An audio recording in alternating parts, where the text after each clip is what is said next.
Hello, Assalamu alaikum. I welcome all of you back to this amazing series of ORCC 2.0 जिसमें मैं Wasim sir आपको बेटा chemistry portion पढ़ा रहा हूँ। तो आज का जो हमारा डिस्कशन रहेगा वो रहेगा बेटा अबाउट इलेक्ट्रोकेमिस्ट्री। हम बोर्ड टाइप ऑफ सारे क्वेश्चंस देखेंगे।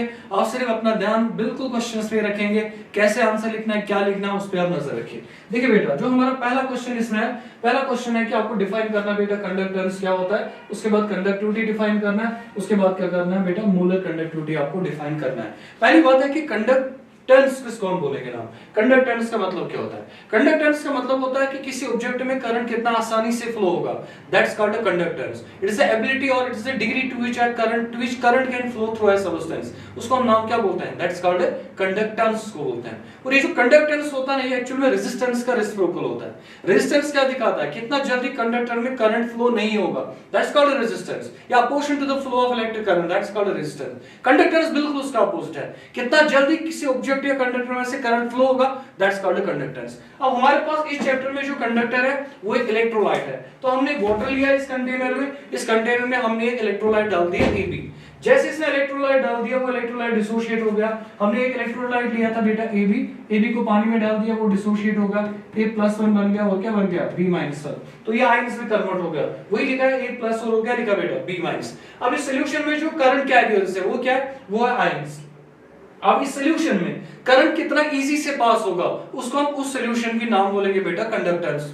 ये तो सिंपल सी बात हो गई है। तो कंडक्टेंस को हम कैसे एक्सप्लेन करेंगे? It is the degree to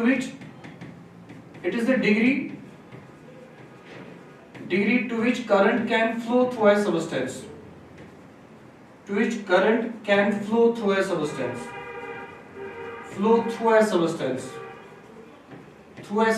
उसको हम नाम बोलेंगे बेटा कंडक्टेंस।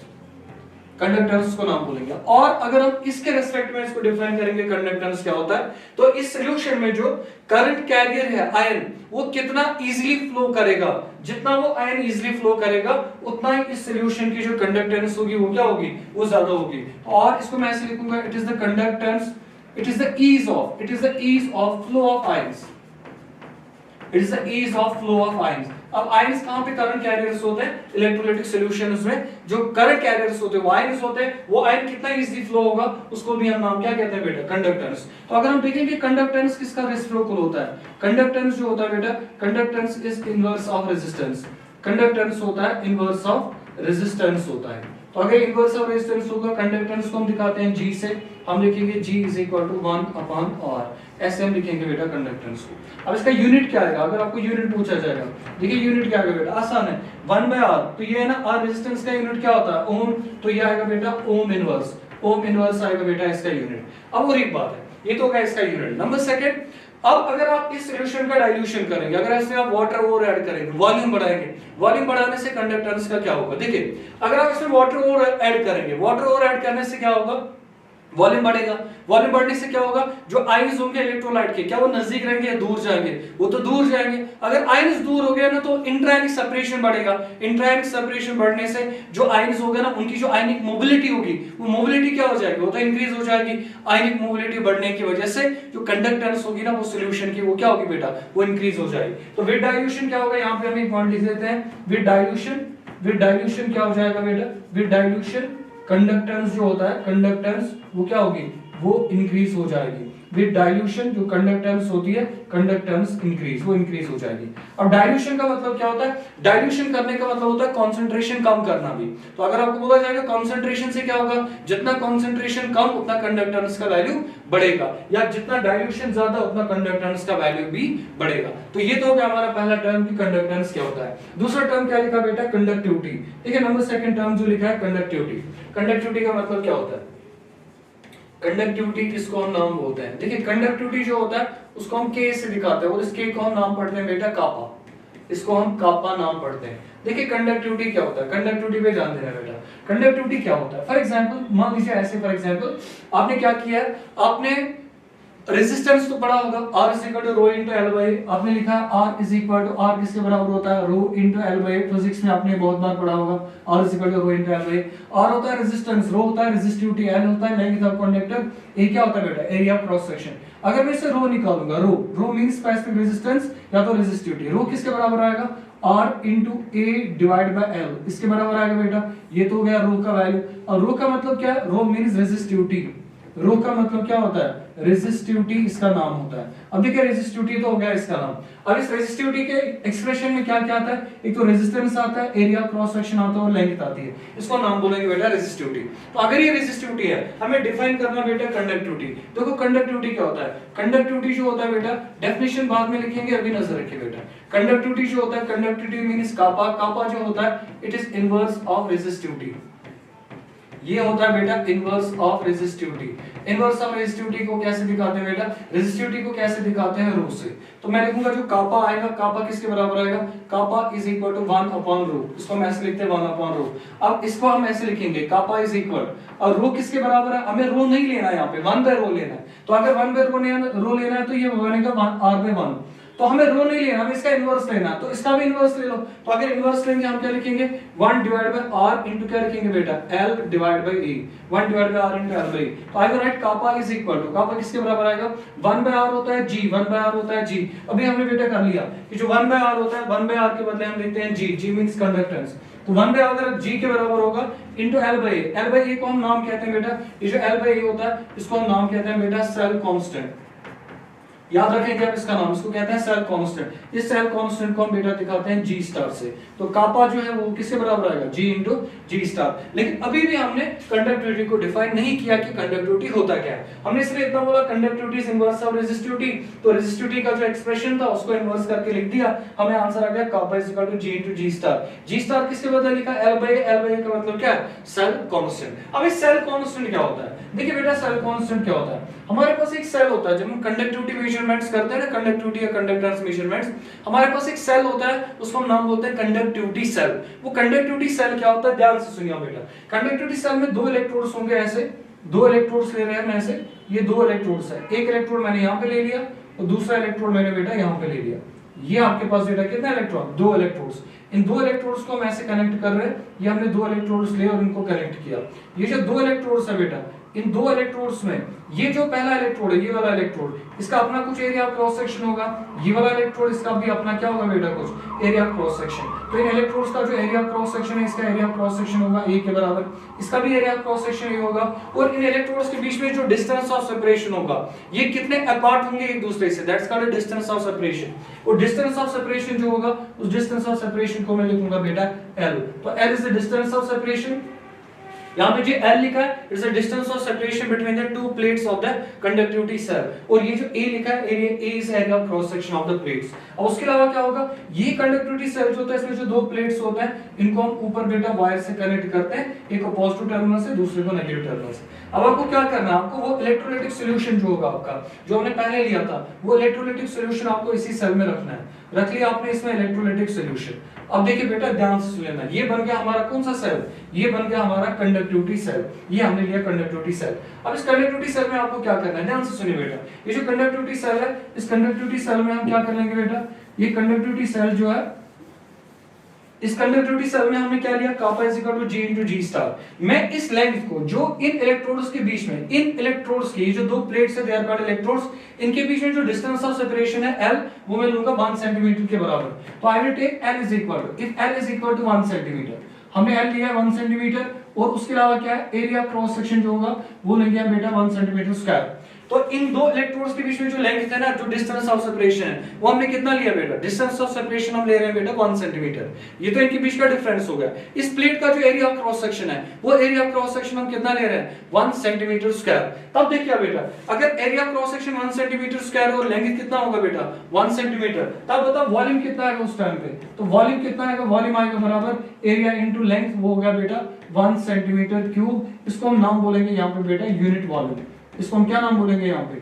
इसको पढ़ेंगे हम नाम बेटा यूनिट वॉल्यूम। तो वॉल्यूम आएगा यूनिट वॉल्यूम। अगर मैं ये 2 कंडीशंस फुल कर दूं, L को भी वैल्यू लिख दूं और A को भी वैल्यू लिख दूं, तो तब देखो बेटा G स्टार का वैल्यू कितना आएगा? वो आएगा 1 के बराबर। कापा किसके बराबर आएगा? G के बराबर। Therefore I will write therefore kappa जो आएगा वो किसके बराबर आएगा, वो आएगा G के बराबर, कापा इज इक्वल टू G।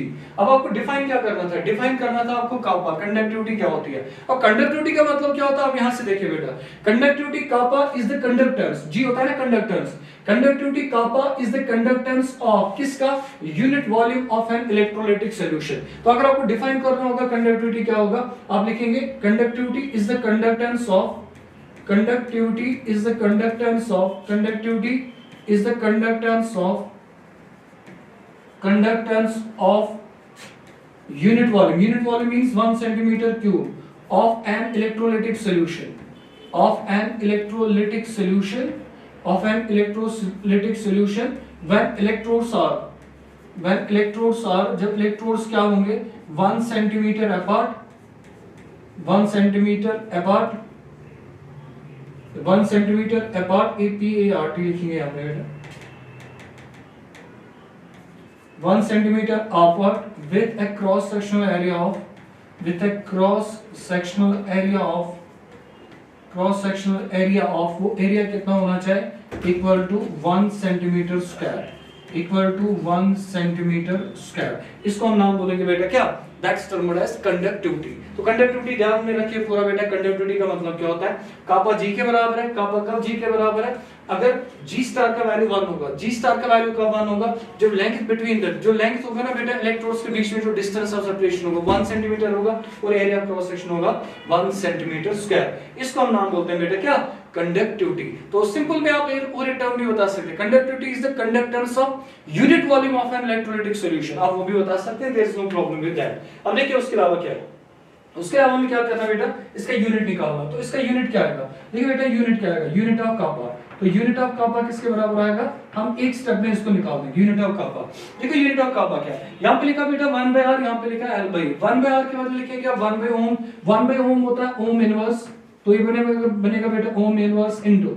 अब देखिए दूसरा, ऊपर लिखा है लेंथ, नीचे लिखा है एरिया। लेंथ का क्या यूनिट आएगा बेटा, सेंटीमीटर, एरिया का क्या आएगा, सेंटीमीटर स्क्वायर, वो आएगा पर ओम पर सेंटीमीटर, वो आएगा पर ओम पर सेंटीमीटर। तो ये इसका एक यूनिट आएगा पर ओम पर सेंटीमीटर। अगर आप इस लेंथ को लोगे मीटर्स में और एरिया क्रॉस सेक्शन भी लेंगे मीटर स्क्वायर में, तब इसका और एक यूनिट भी बनेगा बेटा, क्या बनेगा इसका यूनिट, ऐसा यूनिट्स में पर ओम, और क्या करेंगे आप मल्टीप्लाइड बाय, हम लिखेंगे पर मीटर, पर ओम पर मीटर। तो कापा जो होता है इसके दो यूनिट्स होते हैं, ये वाला होगा बेटा इसका ऐसा यूनिट और ये वाला इसका सीजीएस यूनिट्स में आएगा।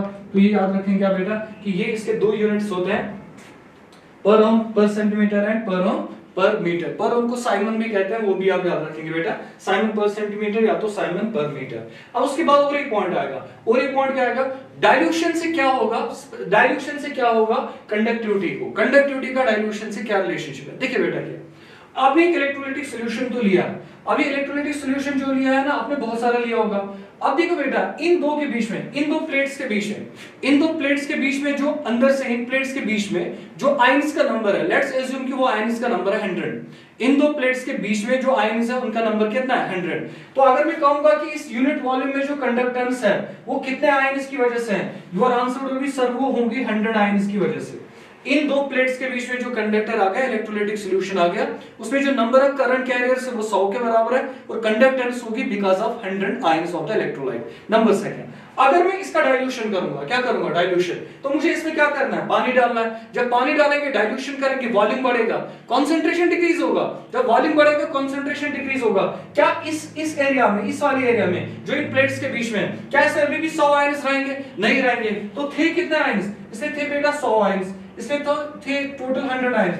100 अभी क्या किया डाइल्यूशन, डाइल्यूशन से क्या होगा, इसमें जो नंबर ऑफ आयंस होंगे वो डिक्रीज हो जाएंगे क्योंकि कंसंट्रेशन डिक्रीज होगा। लेट्स अज्यूम कि इसमें जो आयंस है वो 20 डिक्रीज हो गए डाइल्यूशन से। अब कितने रह गए इस वाले में 80 रह गए। तो पहले कितने आयंस थे 100, अब कितने डिक्रीज हो गए 20, अब कितने बचे सिर्फ 80। तो 100 आयंस की वजह से कंडक्टेंस ज्यादा होगी या 80 आयंस की वजह से ज्यादा होगी? 100 की वजह से ज्यादा होगी, 80 की वजह से कम होगी। तो इसकी जो इसमें जो नंबर ऑफ आयंस होंगे ना इस पर यूनिट वॉल्यूम में, इस यूनिट वॉल्यूम में जो नंबर ऑफ आयंस होंगे, नंबर ऑफ करंट कैरियर्स होंगे, वो डाइल्यूशन की वजह से डिक्रीज होंगे। डाइल्यूशन की वजह डिक्रीज होने से उससे क्या होगा, या इसकी जो कंडक्टेंस होगी इस यूनिट वॉल्यूम की, उस कंडक्टेंस को हम क्या नाम बोलते हैं बेटा, कंडक्टिविटी। वो क्या हो जाएगी, वो तो डिक्रीज हो जाएगी। तो मैं इसी बात को यहां पे लिखूंगा effect of dilution.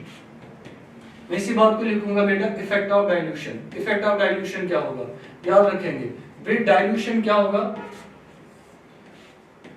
With dilution जी तो बढ़ रहा था, लेकिन जो कापा होगा वो बेटा डिक्रीज हो जाएगा।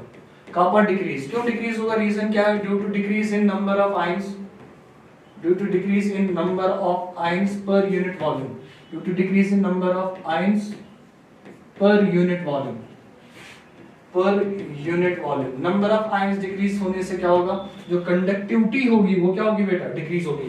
पर यूनिट वॉल्यूम मींस जो इन दो प्लेट्स के बीच में वॉल्यूम है ना, वो तो आपने पहले ही 1 सेंटीमीटर क्यूब डिफाइन किया, उसको यूनिट वॉल्यूम बोलेंगे। तो यूनिट वॉल्यूम में जो नंबर ऑफ करंट कैरियर्स होंगे उनका जो नंबर होगा वो डिक्रीज होगा। नंबर डिक्रीज होने की वजह से जो उनकी कंडक्टेंस होगी ना यूनिट वॉल्यूम की, यूनिट वॉल्यूम की कंडक्टेंस को ही नाम कहते हैं कंडक्टिविटी, वो क्या हो जाएगा बेटा, वो डिक्रीज हो जाएगा। आई होप ये बात आपको समझ में आई, कैसे लिखना है वो सारी चीजें मैंने बता दी हैं। देखिए बेटा उसके अलावा आपको क्या दिया था, उसके अलावा आपको थर्ड एक टर्म दिया था जिसको आपने बोला था बेटा मोलर कंडक्टिविटी, वो आपको डिफाइन करना था। मोलर कंडक्टिविटी क्या होता है, देखिए क्या लिखेंगे, मोलर कंडक्टिविटी, मोलर कंडक्टिविटी।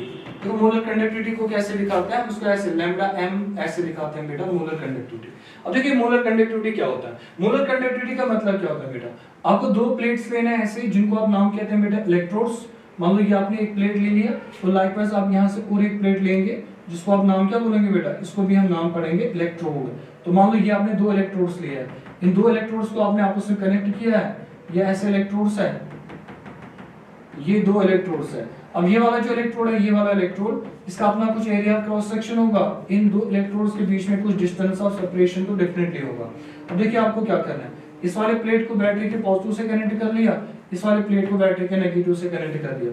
हमने क्या किया, हमने इन दो प्लेट्स के बीच में, इन दो प्लेट्स के बीच में, इनके बीच में आपने एक इलेक्ट्रोलाइटिक सॉल्यूशन रख दिया, ये है इलेक्ट्रोलाइटिक सॉल्यूशन।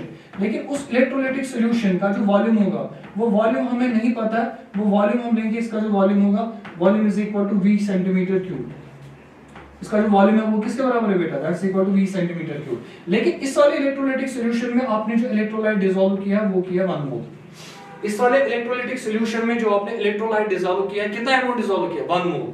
तो इस सारे सॉल्यूशन की जो कंडक्टेंस होगी, इस सारे सॉल्यूशन की जो कंडक्टेंस होगी, जिस सॉल्यूशन में आपने क्या डिसॉल्व किया, 1 मोल ऑफ द इलेक्ट्रोलाइट, उससे जितने भी आयन्स आएंगे उन सारे आयन्स की जो कंडक्टेंस होगी टोटल में सम करके, ऑल द आयन्स की जो कंडक्टेंस होगी, उस कंडक्टेंस को हम उस टाइम पे नाम बोलेंगे मोलर कंडक्टिविटी। तो हम इसको डिफाइन कैसे करेंगे, it is the conductance of all the ions, conductance of all the ions produced by 1 mole of an electrolyte. 1 mole of electrolyte से कितने मोल ऑफ आयन्स मिलेंगे, उस मोल ऑफ आयन्स से जो टोटल कंडक्टेंस आएगी, that conductance is termed as, that's called molar conductivity. अब बोलेंगे sir volume कितना होगा, क्या वॉल्यूम 1 सेंटीमीटर क्यूब होगा, नहीं, जितना भी वॉल्यूम है ना ले लो, टेक एनी वॉल्यूम जितना भी है, लेकिन कंडीशन है कि उसमें 1 मोल ऑफ इलेक्ट्रोलाइट डिसॉल्व हुआ होना चाहिए। उस सारे सॉल्यूशन की जो कंडक्टेंस होगी उसको हम नाम क्या बोलेंगे बेटा, मोलर कंडक्टिविटी। तो मैं इसको क्या लिखूंगा, it is the conductance of, it is the conductance of, ये कंडक्टेंस होती है किसकी, conductance of V centimetre cube, V centimetre cube of an electrolytic solution, of an electrolytic solution, electrolytic solution containing, उसमें क्या होना चाहिए, लेकिन आप बताइए बेटा, containing 1 mole of electrolyte, containing 1 mole of electrolyte, उसमें 1 मोल ऑफ इलेक्ट्रोलाइट डिसॉल्व हुआ होना चाहिए।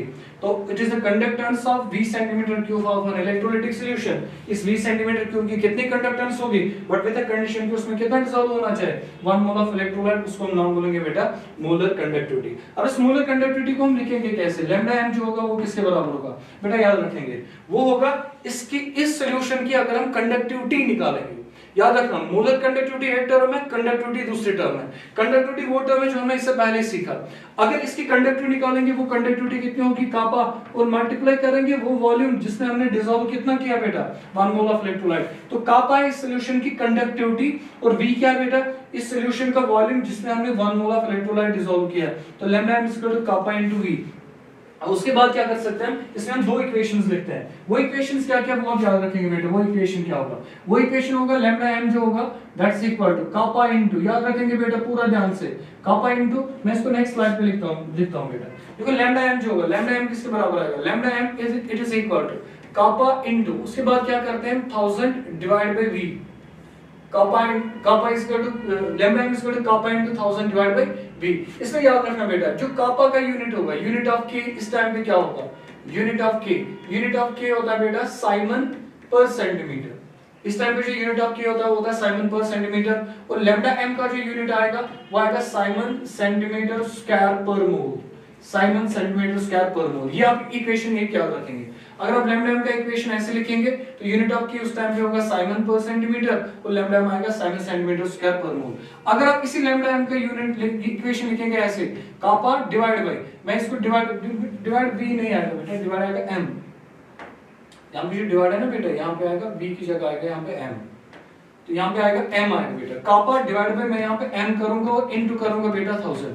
अब यहाँ पे मैंने 1000 लिया था ऊपर, यहाँ पे 1000 किया डिवाइड। अगर हम ऐसे इसका इक्वेशन लिखेंगे तो आप याद रखना यूनिट ऑफ के जो होगा वो होगा बेटा साइमन पर मीटर, और यूनिट ऑफ लैम्डा एम जो उस टाइम पे होगा, यूनिट ऑफ लैम्डा एम आएगा बेटा साइमन मीटर स्क्वायर पर मोल, वो आएगा बेटा इसका यूनिट। तो ये चीज आप याद रखेंगे। आपको डायरेक्टली क्या करना है, जब आप बोर्ड एग्जाम्स में लिखेंगे आप ऐसे लिखेंगे V इज द कंडक्टर जिसका दिया है, आप लिखेंगे lambda M is equal to kappa into V।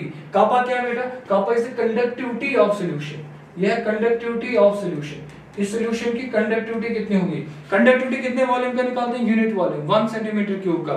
इसका वॉल्यूम 1 सेंटीमीटर क्यूब है, नहीं है, उससे ज्यादा है, कहीं ज्यादा है। तो 1 सेंटीमीटर क्यूब की कितनी कंडक्टिविटी होगी, मल्टीप्लाई करेंगे कितने वॉल्यूम का निकालना है, टोटल वॉल्यूम वो आएगा लैम्डा एम। और V क्या है इसमें बेटा, V जो है ना इसमें V क्या है, V is the volume of solution, volume of solution containing, बताओ इसमें कितना होना चाहिए बेटा, containing 1 mole of electrolyte, containing 1 mole of electrolyte, इसमें होना चाहिए 1 मोल ऑफ इलेक्ट्रोलाइट, इसको हम नाम कहते हैं बेटा V।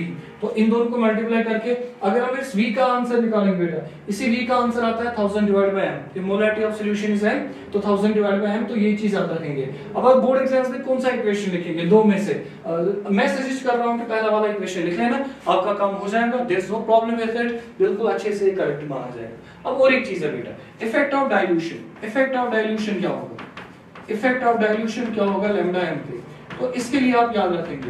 देखो क्या है, जब भी आप डाइल्यूशन करेंगे सारा कुछ जो कंडक्टेंस है, कंडक्टिविटीज वो बढ़ जाते हैं, लेकिन एक चीज, जब आप डाइल्यूशन करेंगे कंडक्टेंस बढ़ेगा, मोलर कंडक्टिविटी बढ़ेगी, इक्विवेलेंट कंडक्टिविटी बढ़ेगी, लेकिन याद रखना सिर्फ जो खाली कंडक्टिविटी है वो डिक्रीज होती है, सिर्फ कंडक्टिविटी कापा जिसको हमने पढ़ा था कापा डिक्रीज होता है, लेकिन जो बाकी कंडक्टिविटीज है, मोलर कंडक्टिविटी है, इक्विवेलेंट कंडक्टिविटी है, वो इंक्रीज होता है। तो आप क्या करेंगे, विद डाइल्यूशन क्या होता है, विद डाइल्यूशन याद रखेंगे आपकी लैम्डा एम जो होता है वो क्या होगा बेटा, वो इंक्रीज हो जाएगा। अब डाइल्यूशन से लैम्डा एम क्यों इंक्रीज हो जाएगा वो याद रखेंगे। अगर मैं इस सॉल्यूशन का डाइल्यूशन करूंगा, डाइल्यूशन किया मैंने और सॉल्वेंट डाल दिया, डाइल्यूशन करने से क्या होगा, वॉल्यूम बढ़ेगा, वॉल्यूम बढ़ने से क्या होगा, एक तो आयन्स दूर दूर हो जाएंगे, आयन्स दूर दूर हो जाएंगे, आयन जब दूर दूर हो जाएंगे तो उनके बीच में इंटरआयनिक फोर्स हो जाएगा डिक्रीज, उसकी वजह से आयनिक मोबिलिटी बढ़ेगी, आयनिक मोबिलिटी बढ़ने से कंडक्टिविटी जो होगी, मोलर कंडक्टिविटी वो बढ़ जाएगी। नंबर सेकंड, आपने पढ़ा है ना स्टोर्स डाइल्यूशन लॉ, अगर आप क्या करेंगे बेटा, डाइल्यूशन करेंगे, डाइल्यूशन से क्या होगा, हम बताइए डाइल्यूशन से क्या होगा, वॉल्यूम बढ़ेगा, डाइल्यूशन हो जाएगी, डाइल्यूशन से डिग्री ऑफ डिसोसिएशन भी बढ़ता है, तो डिग्री ऑफ डिसोसिएशन भी बढ़ेगा, उसकी वजह से जो होगा लैम्डा एम का जो वैल्यू होगा, lambda M value increase with dilution. तो ये याद रखेंगे, सिर्फ कौन सा वैल्यू डिक्रीज होता है विद डाइल्यूशन वो याद रखेंगे बेटा, कौन सा वैल्यू, ये वाला, यही वाला एक वैल्यू है जो किससे डिक्रीज होता है, जो डाइल्यूशन से डिक्रीज होता है। अब ये डाइल्यूशन का बेटा एक चीज आपको समझाऊंगा, मैं यहाँ पे बग बनाऊंगा, देखो क्या है बेटा, विद डाइल्यूशन में लिख रहा हूं यहाँ पे, विद डाइल्यूशन, आपको ये याद रहना चाहिए बेटा। देखो विद डाइल्यूशन क्या होता है, विद डाइल्यूशन याद रखेंगे, जो कापा होता है के, सिर्फ कापा डिक्रीज होता है, कापा डिक्रीज, विद डाइल्यूशन जी हो, लैम्डा एम हो मोलर कंडक्टिविटी, या लैम्डा ई के हो, इन तीनों का वैल्यू जो होता है डाइल्यूशन से वो क्या होता है, वो इंक्रीज हो जाता है, सिर्फ डिक्रीज होता है किसका बेटा, खाली कापा का वैल्यू जो होता है वो डिक्रीज होगा, कंडक्टेंस हो, मोलर कंडक्टिविटी हो, इक्विवेलेंट कंडक्टिविटी हो, उनका वैल्यू डाइल्यूशन से क्या होता है, वो इंक्रीज हो जाता है। ये तो थी बेटा पहली बात, तो ये हमारा क्वेश्चन था पहले। अब देखिए पहले क्वेश्चन क्या दिया था बेटा, डिफाइन कंडक्टेंस वो किया, कंडक्टिविटी को डिफाइन किया और मोलर कंडक्टिविटी को भी हमने डिफाइन किया, यूनिट भी बताया और इफेक्ट ऑफ डाइल्यूशन भी बताया। चलिए बेटा देखते हैं नेक्स्ट क्वेश्चन क्या।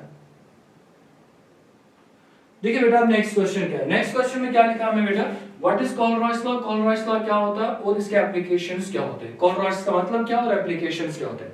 देखिए कॉलरॉयस लॉ का मतलब क्या होता है, स्टेटमेंट लिखा है, Kohlrausch law states that the limiting molar conductivity, जो लिमिटिंग मोलर कंडक्टिविटी होती है किसी इलेक्ट्रोलाइट की। What do you mean by limiting molar conductivity? Limiting molar conductivity का मतलब है आपने एक इलेक्ट्रोलाइट का सॉल्यूशन बना लिया, अब आप उस सॉल्यूशन का इनफाइनाइट डाइल्यूशन कर रहे हैं। जब आप उसका इनफाइनाइट डाइल्यूशन करोगे, इनफाइनाइट डाइल्यूशन पे जो उसकी टोटल कंडक्टेंस होगी वो किसके बराबर होगी? अब जो डाइल्यूशन करेंगे, इलेक्ट्रोलाइटिक सॉल्यूशन है, उसमें कैटायन भी होगा, एनायन भी होगा, सारे कैटायंस की कंडक्टेंस, सारे एनायंस की कंडक्टेंस, उनको सम करो, वो देगा आपको टोटल कंडक्टेंस। उसी को नाम कहते हैं बेटा मोलर कंडक्टिविटी। तो आप क्या लिखा? Kohlrausch law states that the limiting molar conductivity of an electrolyte at infinite dilution is equal to the sum of conductances of cations and anions। एक इलेक्ट्रोलाइट है, पानी में डाल दिया, डिसोशिएट होगा, कैटायन भी बन गए, एनायन भी बन गए। अब आप कैटायन भी बना लिया, एनायन भी बना लिया, अब आपको उस पूरे सॉल्यूशन का निकालना बेटा कंडक्टिविटी।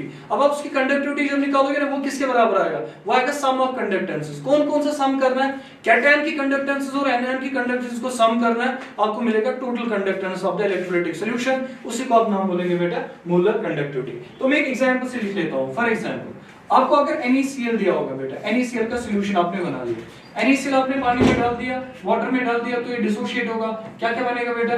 Na+1 बनेगा, और क्या बनेगा बेटा? Cl-1। अब बताए Na+1 कितने बनेंगे, Cl-1 कितने बनेंगे? Na+1 1 बनेगा, Cl-1 क्या बनेगा? 1 बनेगा। अब इसकी जो मोलर कंडक्टिविटी होगी, NaCl की जो मोलर कंडक्टिविटी होगी, उसको मैं लिखूंगा बेटा ऐसे। NaCl की जो मोलर कंडक्टिविटी है उसको मैं लिखूंगा लैम्डा m। क्या लिखूंगा? Lambda m। लेकिन किस डाइल्यूशन पे? Eight infinite dilution. या तो यहाँ पे 0 लिखेंगे या तो इन्फिनिटी लिखेंगे, लेकिन किसका? NaCl का। अब वो किसके बराबर आएगा? इट इज इक्वल, किसके बराबर आएगा? सम ऑफ, किसका सम लिखा बेटा? It is the sum of the conductances of cations and anions. अब इसकी जो कंडक्टेंस होगी और इसकी जो कंडक्टेंस होगी, लेकिन सारों की सम, तो इनकी जो कंडक्टेंस होगी वो लेनी है। आयन की जो कंडक्टेंस होती है वो हम दिखाते हैं छोटे लैम्डा से, ऐसे। ये वाला दिखाता है बेटा इलेक्ट्रोलाइट का कंडक्टेंस। लैम्डा m जो मैंने यहाँ पे लिखा वो इलेक्ट्रोलाइट का कंडक्टेंस, और ये जो छोटा लैम्डा लिखा है ये है आयन का कंडक्टेंस। इसकी जो आयनिक कंडक्टेंस होगी, आयनिक कंडक्टेंस किसकी? मैं लिखूंगा लैम्डा m, फिर लिखूंगा यहाँ पे 0, लेकिन किसकी बेटा?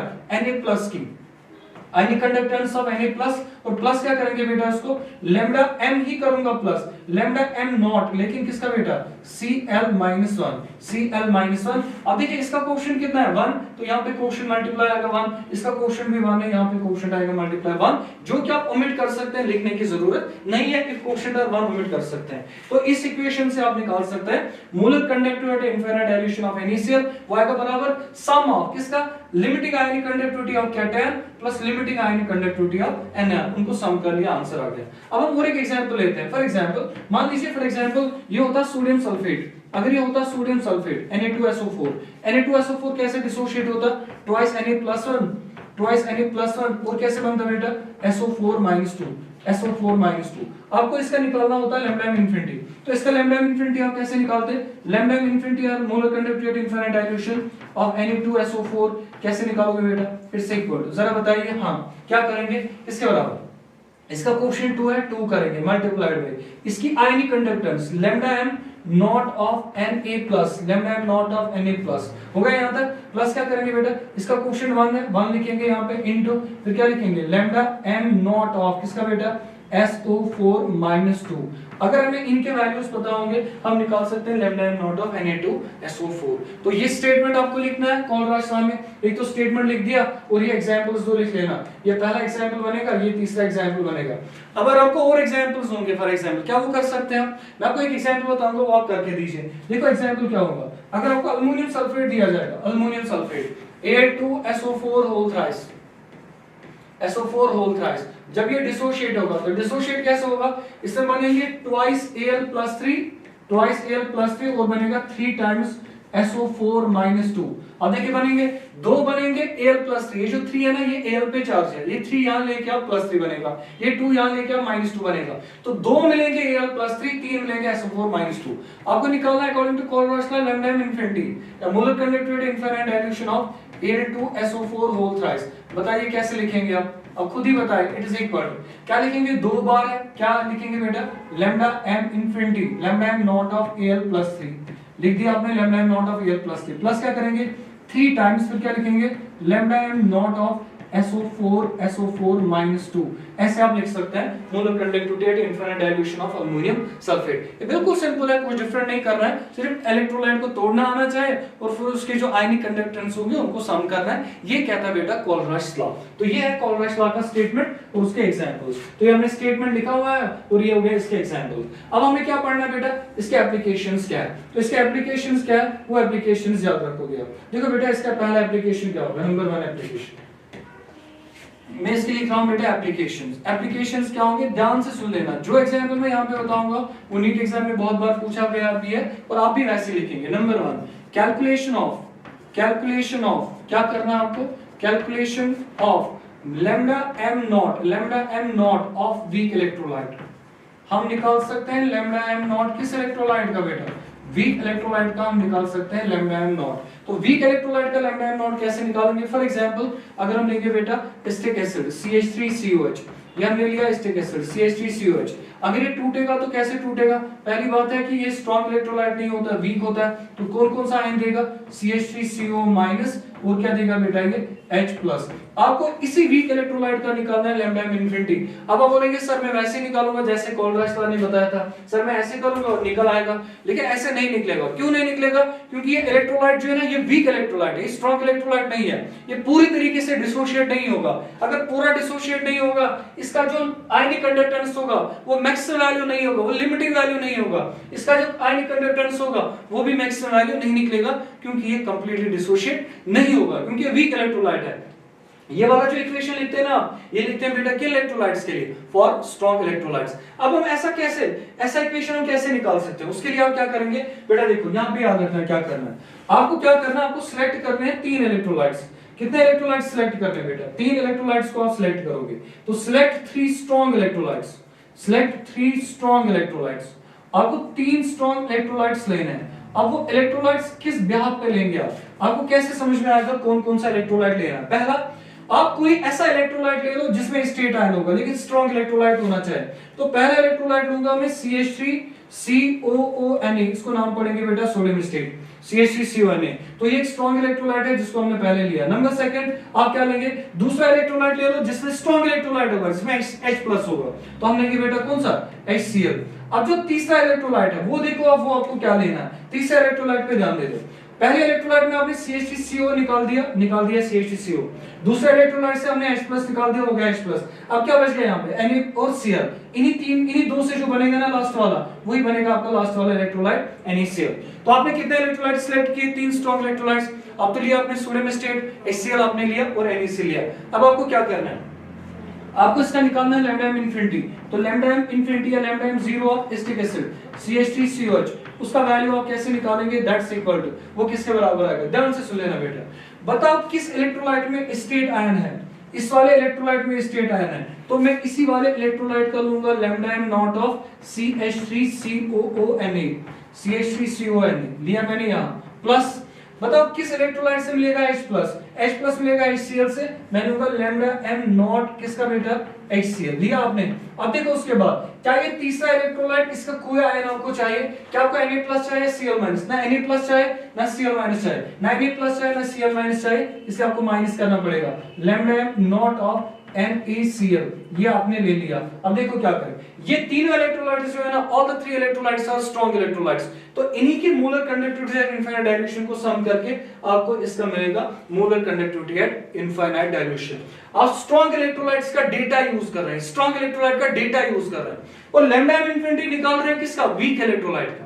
तो स्ट्रॉन्ग का डेटा लेके वीक के लिए आंसर निकाल रहे हैं, वही इसका एक एप्लीकेशन है। अब आप बोलेंगे सर इससे ये आंसर कैसे मिलेगा, इस इक्वेशन से आंसर ये कैसे मिलेगा। अब देखो बेटा कैसे मिलेगा, अगर मैं इसको ब्रेक करूंगा, मैं इसको लिखूंगा ना बेटा, अगर मैं इसको ब्रेक करूंगा, मैं थोड़ा सा दिखा दे रहा हूं बेटा कैसे करना है। अगर मैं इसको ब्रेक करूंगा तो ये बनेगा ना बेटा ऐसे, लैम्डा m नॉट ऑफ क्या बनेगा बेटा, CH3CO- बनेगा CH3CO- प्लस और क्या बनेगा लैम्डा m नॉट ऑफ और क्या बनेगा बेटा Na+। अगर मैं इसको तोड़ूंगा ना बेटा, इसको तोड़ दिया, ये तो एक इलेक्ट्रोलाइट था इसलिए मैंने बड़ा लैम्डा लिखा, छोटा लैम्डा कब लिखा, जब हमने आयन लिया, तो हो गई ये वाले दो। अब इस वाले पे आ जाओ, यहाँ पे क्या आएगा बेटा, यहाँ पे लिखेंगे ना बेटा lambda m infinity, lambda m not of किसका लेंगे बेटा H+, और बताइए क्या आएगा और आएगा लैम्डा एम नॉट और कौन आएगा बेटा Cl माइनस। आगे दो, उसके बाद देखिए तीसरा क्या आएगा, नंबर थर्ड क्या आएगा, अब आएगा minus lambda M nought of H plus, और बताओ क्या आएगा बेटा, माइनस हो जाएगा लैम्डा एम नॉट ऑफ, और क्या हो जाएगा बेटा Cl माइनस। तो अब देखो इसमें कौन सी चीज है जो आपको कैंसिल कर सकते हैं, देखो कौन कौन सी चीज है जो आप कैंसिल कर सकते हैं। देखो बेटा यहाँ पे plus lambda M nought of Cl minus, यहाँ पे minus Cl lambda M nought of Cl minus, cancel हो जाएगा। देखिए बेटा ये तो कैंसिल होगा, ये कैंसिल होगा इसके साथ। अब बताओ और क्या बच गया इसमें, और देखिए नंबर सेकंड देखिए आप, और क्या बच गया इसमें। अब दूसरा देखिए और क्या बच गया, ये हो गया ना lambda M nought of plus, लेकिन दिया Na प्लस, ये Na प्लस यहाँ पे देखिए बेटा, यहाँ पे मुझे लिखना है बेटा, यहाँ पे मैं इसको थोड़ा करेक्शन करूंगा, यहाँ पे H प्लस नहीं आएगा, यहाँ पे आएगा Na प्लस, तो यहाँ पे मैं लिखूंगा इसको बेटा Na प्लस। अब हम इस वाले पे देखिए बेटा, ये वाला जो Na प्लस है, ये वाला जो Na प्लस है ये नेगेटिव है, और ये वाला Na प्लस पॉजिटिव है, ये वाला कैंसिल। यहाँ पे क्या बच गए, दो चीजें बच गई यहाँ पे। अब क्या क्या चीज यहाँ पे बच गया, आप उस पे ध्यान दे दो बेटा। एक तो बच गया ना ये वाला, अब देखिए ये वाला बच गया CH3CO माइनस, और क्या बच गया plus lambda M nought of H plus. तो इन्हीं दो को सम करेंगे तो ये आएगा ना lambda M nought of CH3COH, it is equal to lambda M nought of CH3CO minus lambda M nought of CH3CO minus plus क्या आएगा lambda M nought of H plus lambda M nought of H plus. आप इससे answer निकाल सकते हैं। तो इसके बाद हम इसको ऐसे लिख सकते हैं बेटा, इसके बाद हम इसको ऐसे लिख सकते हैं। देखिए इसके बाद इसको कैसे लिखेंगे बेटा, थोड़ा ध्यान से, लैम्डा एम हम यहाँ पे लिखेंगे lambda M nought of CH3COH इसके बराबर आएगा, it is equal to lambda M nought of CH3CO minus और प्लस क्या हो जाएगा लैम्डा एम नॉट ऑफ, और आएगा दूसरा बेटा इसमें कौन H प्लस। तो ये आएगा इसका बेटा, ये इसका आंसर आएगा। और यही हमें निकालना था lambda M infinity of acetic acid, ये वीक इलेक्ट्रोलाइट है, हम इजीली इसका आंसर निकाल सकते हैं। ये तो होगा पहला एप्लीकेशन इसका। आपको बिल्कुल यही करना है, बिल्कुल ऐसे आप बेटा कॉपी कर लेना। इसके एप्लीकेशंस क्या है, 4 एप्लीकेशन है, चारों लिख देना, पहला ऐसे लिख लेना। क्योंकि जो देखो बेटा पहली बात क्या है, इससे अगर 5 मार्क्स का क्वेश्चन आ गया, व्हाट इज कोलराशवा, आपने पहले कोलराशवा लिख दिया, कोलराशवा स्टेटमेंट लिख दिया, एक एग्जांपल लिख दिया, हो गया आपका 1 मार्क्स। फिर उसके बाद एप्लीकेशन है, 4 एप्लीकेशंस है, तो 4 एप्लीकेशंस के 4 मार्क्स आएंगे। तो बढ़ाना नहीं है, आंसर कंसाइज लिखना और प्रिसाइज लिखना है जो वो चाह रहा है। तो आप इसका एक एग्जांपल ले सकते हैं। हो गया यहां तक। अब देखिए बेटा दूसरा एग्जांपल क्या है, नंबर सेकंड इसमें क्या निकाल सकते हैं। देखो नंबर सेकंड एप्लीकेशन क्या है, नंबर सेकंड एप्लीकेशन हम निकाल सकते हैं calculation of DOD means degree of dissociation of weak electrolyte, जो weak electrolyte है उसका हम क्या निकाल सकते हैं बेटा, डिग्री ऑफ डिसोसिएशन हम उसका निकाल सकते हैं। अब डिग्री ऑफ डिसोसिएशन कैसे निकालते हैं, और उसका जो डिग्री ऑफ डिसोसिएशन है वो कैसे निकालते हैं, alpha degree of dissociation is equal molar conductivity eight concentration C divide by molar conductivity at infinite dilution. Equation याद रखेंगे, अल्फा डिग्री ऑफ डिसोसिएशन कैसे निकालते हैं, मोलर कंडक्टिविटी कितना हो गया कंसंट्रेशन C डिवाइड करते हैं molar conductivity at infinite dilution, इससे निकाल सकते हैं हम alpha. Not only alpha, we can calculate alpha percent किसके बराबर आएगा बेटा, अल्फा जो वैल्यू यहां से आएगा इनटू कर लेंगे 100, तो अल्फा परसेंट भी आप निकाल सकते हैं, अल्फा एंड अल्फा परसेंट, तो डिग्री ऑफ डिसोसिएशन निकाल सकते हैं। ठीक है बेटा। देखिए उसके बाद नेक्स्ट एप्लीकेशन क्या है, नंबर 3 एप्लीकेशन आप निकाल सकते हैं कैलकुलेशन ऑफ डिसोसिएशन कांस्टेंट, आप निकाल सकते हैं, डिसोसिएशन कांस्टेंट भी निकाल सकते हैं, कैलकुलेशन ऑफ डिसोसिएशन कांस्टेंट। अब कैसे निकालेंगे डिसोसिएशन कांस्टेंट, मान लीजिए फॉर एग्जांपल आपने लिया एसिटिक एसिड CH3COH, ये एसिटिक एसिड टूटेगा, क्या क्या बनाएगा CH3CO माइनस, और क्या देगा बेटा ये H प्लस। अगर मैं इसका डिसोसिएशन कांस्टेंट निकालूंगा K इज इक्वल टू वो आएगा बराबर C अल्फा स्क्वायर, K किसके बराबर आएगा C अल्फा स्क्वायर के बराबर। और ये तब आता है, याद रखना बेटा, अगर अल्फा का वैल्यू होगा मच लेस देन 1 और वो अल्फा का वैल्यू होना चाहिए लेस देन और इक्वल टू 0.05। तो ये इक्वेशन आपको लिखना पड़ेगा K is equal to C alpha square. आप इसी अल्फा का वैल्यू, ये जो अल्फा आपने यहाँ पे लिखा यहाँ पे रख दो, तो अगर मैं अल्फा का वैल्यू यहाँ पे रखूंगा K देखिए किसके बराबर आएगा, एक तो C आएगा इनटू अल्फा स्क्वायर, देखो किसके बराबर आएगा लैम्डा एम C में। अब यहाँ पे देखो बेटा, यहाँ पे मैंने C लिखा है ना, which means that concentration C, इस C को मैं बार बार नहीं लिखूंगा, तो ये C मैं यहाँ से हटा देता हूँ बेटा, C I will right simply square, यहाँ पे लिखूंगा मैं लैम्डा एम और यहाँ पे लिखूंगा स्क्वायर, क्योंकि यहाँ पे स्क्वायर करना है ना बेटा, स्क्वायर करना है। तो डिवाइड में क्या लिखूंगा, ऐसे डिवाइड में लिखूंगा लैम्डा एम, लेकिन यहाँ पे लिखूंगा इन्फिनिटी स्क्वायर। और देखो बेटा यहाँ पे क्या आएगा, अल्फा स्क्वायर जो है ना, ये बेटा इसको यहाँ पे ऐसे लिख लेना, wait wait wait wait wait, यहाँ पे बेटा वरना ये गलत हो जाएगा। हम इसको पूरा यूज करेंगे, just wait later. k is equal to किसके बराबर आएगा, k is equal to c alpha square, divide करना बेटा इसको 1 माइनस अल्फा, 1 माइनस अल्फा इसको डिवाइड करना। आई थॉट कि मैं थोड़ा इक्विलिब्रियम में गया था बेटा, तो अभी हम इक्विलिब्रियम नहीं इलेक्ट्रोकेमिस्ट्री पढ़ रहे हैं, तो इसलिए k is equal to c alpha square divide by 1 minus alpha. तो हमें क्या करना है, c अल्फा स्क्वायर हमने लिखा c इनटू अल्फा स्क्वायर के बदले क्या लिखेंगे, lambda M c divide by lambda M infinity square, होगा यहां तक। और डिवाइड में अपना ही क्या है, 1 माइनस अल्फा, तो 1 माइनस अल्फा के बदले क्या लिखेंगे, 1 minus lambda M divide by lambda M infinity, lambda M infinity. तो ये हो जाएगा डिवाइड। अब इसको हम सॉल्व करेंगे तो k किसके बराबर आएगा, k इज इक्वल, देखिए बेटा ऊपर तो आएगा c into lambda M square, c into lambda M square आ गया, डिवाइड में देखो क्या होगा, इन दो को क्रॉस मल्टीप्लाई कर दो बेटा, ये आएगा ना लैम्डा एम यहाँ पे, तो यहाँ पे गांव में लैम्डा एम इनफिनिटी, लेकिन स्क्वायर, आप उसको लैम्डा एम 0 भी लिख सकते हैं। तो ब्रैकेट में क्या आएगा बेटा, लैम्डा एम इनफिनिटी माइनस आएगा lambda M minus lambda M, तो डिवाइड क्या हो जाएगा बेटा, डिवाइड हो जाएगा लैम्डा एम इनफिनिटी। अब लैम्डा एम इनफिनिटी दो जगह है, देखो बेटा यहाँ पे लैम्डा एम इनफिनिटी, यहाँ पे दो बार है, तो एक बार कटेगा, तो हम क्या काट लेंगे बेटा, इसमें से हम स्क्वायर को काट लेंगे। तो इसमें से जो मैं स्क्वायर काट रहा हूँ, इसमें से मैं बेटा स्क्वायर हटा रहे हैं, तो ये स्क्वायर हटा लिया, एक कट गया, और डिनोमिनेटर में क्या कटेगा, डिनोमिनेटर में देखिए वो वाला पार्ट कटेगा, तो ये वाला जो पार्ट होगा ये कटेगा यहाँ से, तो ये वाला पार्ट कटेगा। अब देखो बेटा आंसर क्या आएगा, इसका जो आंसर आएगा क्वेश्चन का वो बनेगा हमारा ये इक्वेशन, और ये इक्वेशन आपको याद रखना है। इस इक्वेशन से हम निकाल सकते हैं बेटा कौन सा वैल्यू, इस इक्वेशन से हम निकाल सकते हैं कि ये वैल्यू डिसोसिएशन कांस्टेंट वैल्यू हो गया बेटा यहां तक। उसके बाद लास्ट एप्लीकेशन क्या है इसका, number 4 application.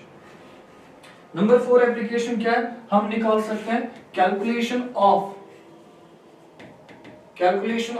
solubility and solubility